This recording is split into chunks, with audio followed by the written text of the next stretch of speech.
Now we're back to CapCut. Let me show you how to create a shutter transition.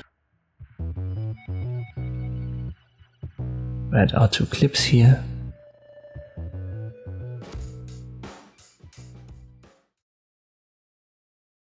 And here at this position we want to add our transition.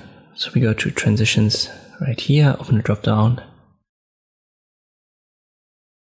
And then you should find a distortion category.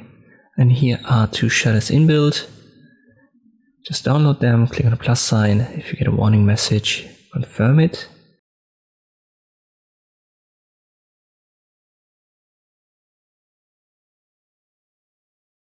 Here's the second one.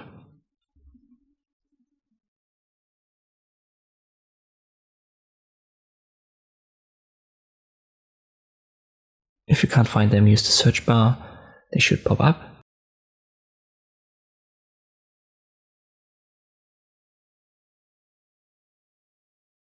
And as always, you can adjust the duration here if you select them.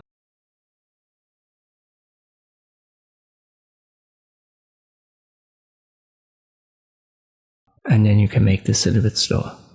Hope this video was helpful, thank you for watching, and I'll see you next time.